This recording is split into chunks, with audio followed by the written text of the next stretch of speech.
Hello and welcome to Lunchtime Politics, reaching you live from our global headquarters here in the nation's commercial nerve center, Lagos. I'm Jeffrey Uzongo. Here are the big stories we're tracking for you at midday right here on the program. In response to the court judgment restraining the central bank from paying allocation to Rivers State, Governor Siminalayi Fubara says there is no cause for alarm as his government will fulfill all financial obligations.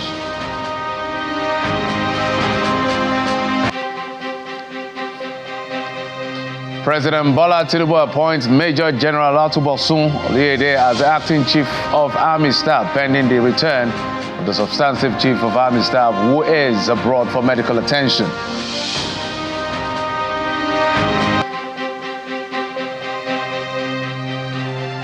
And 7 ministers confirmed by the Senate now await official swearing in order to get to work as soon as possible.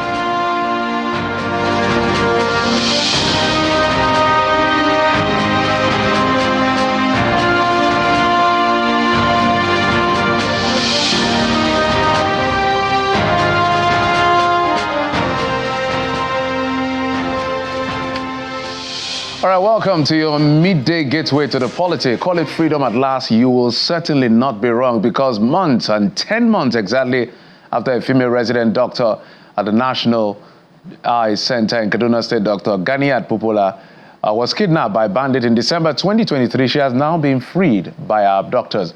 Dr. Popola, a registrar in the Department of Ophthalmology at the National Eye Center, was abducted alongside her husband, Nuruddin Popola, who was a military officer, and her nephew, Folarumin Abdulmingi, who lives with them. The kidnappers had earlier demanded 40 million naira ransom, which was paid, after which they released her husband on March 8, 2024. Dr. Popola and her nephew were, however, freed on Wednesday evening, bringing an end to their terrifying ordeal in the hands of their abductors. The president of the Nigerian Association of Resident Doctors, Dr. Tokpe Osunda, says she's very happy over her release, thanking everyone who contributed to her safe return. The kidnapping of medical doctor and her family members highlights the growing concern of incessant abduction and ransom demands by kidnappers in the country.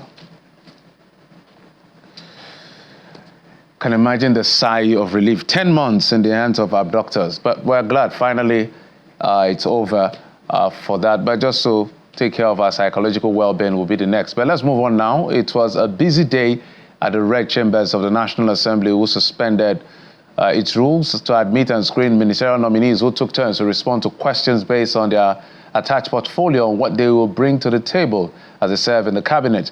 The Senate afterwards confirmed the appointment of all 7 ministerial nominees of President Bola Tinubu submitted to the upper legislative chamber that last week. They include Mr. Nentawa Yewada, Ambassador Bianca Odumegu Ojukwu, Maigari Dangiadi, Jumoke Oduwole, Idi Maiha, Yusuf Atta, and Suwaida Ahmed all answered to the satisfaction of the senators, who subsequently confirmed their appointments. Hours after the postponement of the screening exercise for 7 ministerial nominees of President Bola Tinubu, lawmakers converge on the second day of plenary to kickstart the process. It begins with the suspension of the Senate rules to admit the nominees, beginning with Dr. Nentawe Yilwatda, who replaces the former Minister of Humanitarian Affairs and Poverty Reduction, Betta Edu. I was born to late Reverend Toma Yilwatda in a community little village called Dungun. The nominee receives an effusive validation of his pedigree as he speaks about his strategies. The first thing you do is you get data, because data is a king in resolving challenges in the 21st century. And this is what we may do as a country or as a ministry if given the opportunity. The next nominee, who is also a former Minister of Police Affairs, Mr. Maigari Dingyadi, is admitted next. His wealth of experience clearly precedes him. You serve as a minister and you have been returned again today. So I don't know what new we are going to ask you. Lawmakers asked that he take a bow and leave. Ambassador Bianca Odumegu Ojukwu, appointed as Minister of State for Foreign Affairs, is then admitted into the chamber. I am a mother of 3. She elucidates plans for the ministry. Our Ministry of Foreign Affairs have to prioritize ensuring that missions abroad actually reflect the true magnitude of Nigeria's standing in the Committee of Nations. Lawmakers from the southeast spared no words in their commendation of her intellectual capacity and even beauty. She's very intelligent, very, very charismatic, and very beautiful. Please restrict your comments to our resume. The legislators also screened one of their own, a former Speaker of the Kano State House of Assembly. The senators also gave the nod to the minister of the newly created Livestock Ministry from Adamawa State after what they describe as an impressive track record. Give us a brief summary of your vision for the new ministry. In the immediate, our intention is to incentivize all herders and other animal rearers to remain where there are grasses, and the ministry will intend to work with other critical stakeholders to make sure that this vision is realized. The next nominee and immediate past special advisor in the office of the Vice President, Dr. Jumoke Oduwole, is also admitted into the chamber. What we now need to deliver is the convergence of these two pillars of monetary and fiscal policy with trade, investment, and industrial policies to further drive growth. The 4-hour screening exercise concluded with the Minister of State for Education, Dr. Shuaiba Ahmed. I commenced my NYSC at the Department of Education, Bayero University, Kano, between 2003 to 2004. I also assessed different policies at state and federal level, including gender and social inclusion, school safety. Clearly impressed, lawmakers agree that she takes a bow. All 7 nominees are then confirmed by the Senate. Consequent upon the confirmation of these 7 new ministers, the lawmakers have apparently ramped up the expectations of these ministries with a determination to double down on their oversight for accelerated development across the country. From the National Assembly, Gloria Umezuke, Channels Television News. Let's also tell you about the appointment of Major General Olufemi Olatubosun Oluyede as the acting Chief of Army Staff. Major General Oluyede will hold the fort pending the return of the substantive course as the Lieutenant General Tarid Abiodun Lagbaja, who is said to be indisposed and is receiving treatment abroad. In a statement by the presidential spokesman, Bayo Nanuga, until his appointment, Major General Oluyede served as the 56th commander of the Elite Infantry Corps of the Nigerian Army in Jaji, Kaduna State. The 56-year-old and Lagbaja were course-mates and members of the 39th Regular Corps. Recall that the Nigerian Army had, in a statement signed by Director of Defense Information last week, that's Brigadier General Tuko Gusol, dismissed reports suggesting that there was a leadership vacuum following the absence of the Chief of Army Staff, Lieutenant General Tarid Lagbaja. Let's now head to Rivers State. In response to the court's ruling stopping CBN from sending allocation to the Rivers State government, Governor Similala Ifubara says that's the least of his problems. Speaking during a special Thanksgiving service organized by the state government to celebrate its administration's resilience and escalating political crisis, which began with the arson attack on the State Assembly complex about a year ago, he assured indigents that despite the court order, his administration will continue payment to contractors and ensure that worker salaries are disbursed. He also confirmed that allocation for the 23 local government chairmen will be credited as the Joint Accounts Allocation Committee procedures have been completed. We have journeyed so far. We have taken the most difficult part of this struggle. There is nothing that is happening now that is not surmountable. I want you to know that. So you need to brace up and be strong. Nothing has happened. We are still complete. We are still intact. Let me tell you, they said we are not going to last for 1 week. We are here. We have done 1 year plus. We're also doing 1 year anniversary of the attempt. Today, we have the local government chairman sitting with us. They said commissioners should resign immediately so that we'll be crippled. Today, we have more than 23 commissioners. They said they are not going to do anything We want to frustrate them in a program in USD. They said, we're going to make them, they don't succeed. By the special grace of God, we have embarked on projects that are touching the life of Rivers State. So you don't need to bother about the stories that are in social media. That one is the least of your trouble. By tomorrow, I'm still going to pay my contractors. By tomorrow, those of you that have not gotten your salary, volunteer salary, your alert will also get to you. I ask you again, who is the loser? Who is the loser? We are not doing lecture here to celebrate loss, failure. We are praising God because He's taking us to a higher position.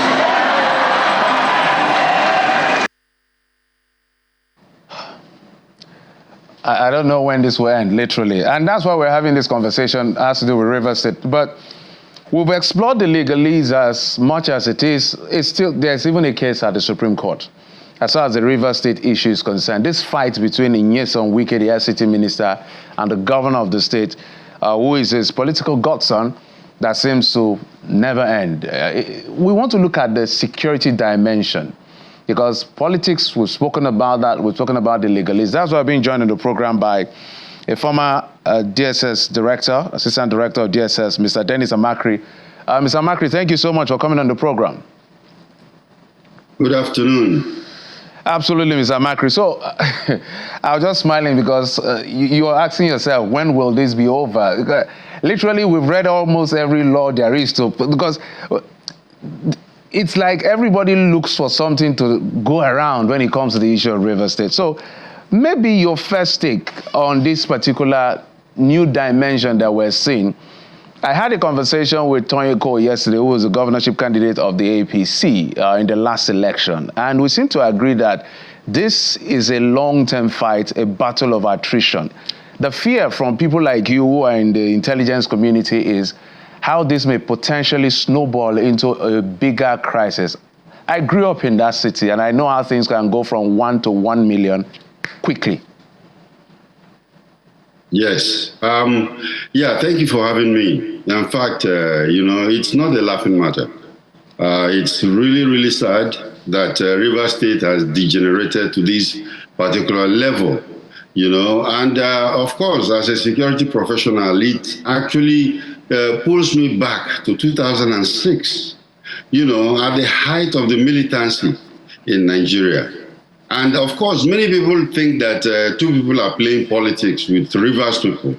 But if the intent is to punish Rivers people, then I think it is not going to be very, very, it's misplaced, because the Rivers State and its people are people that Nigeria should take very seriously, very, very seriously. I know, like I said, in 2006, when the militancy was high, the oil production dropped from 2.2 million all the way down to 700,000 barrels per day. And of course, if people are playing politics with it, they should realize that if that area becomes turbulent, then it is going to affect the economic situation, in Nigeria. What you mentioned, I can remember clearly. I was doing a program somewhere. I was coming back into the city, and my mom told me, if you're not ready to abide by certain rules, don't come into the city. And what was this rule? You walk in Port Harcourt, you have to raise your hand because they were not sure if you put your hands down, what will come out from your pocket. And it was a very highly militarized situation. Now it appears that nobody is really talking to everybody is just doing what they like. In your view, from an intelligence point of view, what can we do differently? Because it looks like the courts is escalating the issues. They take it to court and things go from bad to worse. The president tried to intervene. Even the president, things went from bad to worse. Where are we going from here? I think that the interventions were good, but the first intervention by the president was premature because at that time, people didn't express their feelings of which he presided over. Hello? Go ahead, please. We can hear you loud and clear. Yeah, go ahead. All right. So now it is very, very necessary. Right now, the case has been appealed in court, and we expect that they should have an accelerated hearing on that case to make sure that things return back to normal very quickly. And of course, the NJC should step in right now, because we are seeing a situation where there are conflicting judgments and or other kinds of interpretations of the Constitution itself, and the president can come in there, as a neutral person, to calm down nerves in what is happening. But if we allow it to fester, then I think we are heading towards something that will not be very palatable. I, as a security professional, I look at it that way, because I think it is not a political thing, it's a security thing. And of course, moving, extending into economic situation where if anything happened there, I think this money they are talking about allocating to River State might not even be there to be allocated. We can attempt to hazard a guess, which is why I want to bring the question this way. On one hand, the concern about the members that are defected, whether they've defected, they've not defected, that's another kettle of fish altogether. It's a concern that the governor may be thinking that if I work with these guys and certain things are not going their way, I may be impeached. On the weakest end, there's also the issue of political relevance for as long as it can be. We have even had people like Asari Dokubo saying, look, this thing that is being played around like this, if anything goes wrong, something will happen. Those kind of nuances, when you hear it, what do you have to tell the public as to how they should be able to receive this, interpret this, and properly manage this so that it doesn't go south? I really don't have to tell the public much. I have to tell the government, because my profession and where I used to work before in the DSS was to advise government, and we tell truth to power, in the sense that we don't have to, play politics. And that's why I'm worried about the involvement of politics in this, So by telling government, forget about all kinds of political gains or whatever, structures and no structures and all kinds of things, the ordinary person is worried.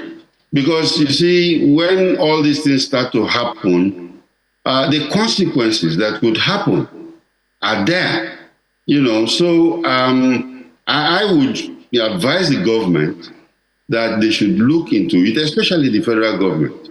And then, of course, the judicial arm of government, which is the judiciary, should also seriously look into this, because there has been rumors of allegations and counter-allegations of underhand business or whatever. But please, let's not play politics with the security of the country. Let's do it, straightforwardly. This is not a fight against Fubara. It is a fight against the Rivers people. And I think people should see it that way. So, Mr. Makri, do you see a situation where maybe the pronouncement of the Supreme Court will bring peace at the end of the day? Because I've looked at a couple of laws. Section 84, subsection 15 talked about you can't stop an election. We've seen an election trying to be stopped. Section 109, subsection 1G talked about defection. Whether they had a reason to defect in terms of division, whether there were two leadership in the PDP or not, that's another kettle of fish. That's also a subject of argument. We can also go to section 120, 121 of the Constitution that talks about revenue and expenditure, how the government will spend by presenting the budget to a properly constituted House of Assembly, which is now an argument between Ame Wule and Victor Kojombo, backtrack down to Edison here. We can also argue to the fact that Section 272 of the Constitution, subsection 3, talks about which court can hear issues of defection. We've heard people, instead of going to the Federal High Court, go to the State High Court. So it looks like everywhere you go, as far as this case is concerned, every court you go, there's a subject of disagreement and misinterpretation, somewhere, somehow. Do you think the Supreme Court judgment will bring some level of peace so that we'll put paid to this argument once and for all? I believe that the Supreme Court should live up to its reputation and image, because it's supposed to be the final arbiter, where, is the hope, they say, to the common man. And of course, the Supreme Court should be able to dispense justice, equal justice under the law. The Constitution is very, very clear. I am not a politician. That's why I don't like to go and discuss all these sections and sections. But as an ordinary person, at least I can read the Constitution and I can see, and I know that there are situations where they say, oh, if you defect, you lose your seat. And then, of course, many people have come to argue that, they didn't defect again, they should be allowed back in there. And of course, the Constitution is still the ground norm of which everybody has to, hang their opinion on. So if it is, if you've defected, the remaining people there have to constitute. It's just like saying that if you are flying a plane, for instance, and one of the pilots die, the plane is supposed to be flown by two people. If one of them die, the other one can continue that journey. All right. Or if they are traveling by road, God forbid, a lot of the House of Assembly people were involved in an accident and some died. So would we say that no legislative procedure should carry until until they fill up the gap? Mr. Makre, as we begin to wind, I can tell you for free, with the experience I have on this job and covering politics for a while, when it comes to regular citizens like you and I, things are very simple and clear. But when it gets to politicians, it gets very complicated, even in simple English. That is free. It's something I've discovered in this business. So, in closing, politics is a zero-sum game. From the intelligence community, are you seeing things in Rivers State that suggest that we may be playing with fire without giving us any, detail? I mentioned it earlier that in 2006, I was in the oil industry. And at that time, our production plummeted all the way down from 2 point something with all the oil companies producing to 700,000 barrels a day. And in fact, that was what panicked President Yar'Adua to even send his vice president into the creeks, to reconcile, to call the militants out to reconcile with them. Some militants are agitating right now. And I think we should not just brush it aside, because I know the capabilities of these militants, and if we feel that they don't matter, then I think maybe we should go and weather the weather, But I think that we are living in 2024 now. We need the president's intervention, to do the right thing. We also need the judicial NJC to go ahead and then caution their people, because it is making a ridicule of the court processes. And I think if we can sit down, we can solve this problem. Mr. Dennis Makre is a former assistant director of the DSS and the man in the intelligence community. Thank you so much for coming through and giving us your insight on this issue. Thank you, sir. Thank you very much for having me. All right. The prayer is that we don't go the way of violence, not at all, because I still have those memories right here. Let's move on to other stories. In response to the court's judgment restraining the central bank, okay, I've read that story, so let's move on to other stories now. At the House of Representatives, a motion urging the president to rescind the decision to scrap the Niger Delta ministry has been stepped down. The motion, sponsored by Honorable Boku Ifoji from Bayelsa State, drew the attention of lawmakers to the purpose for setting up the Niger Delta ministry.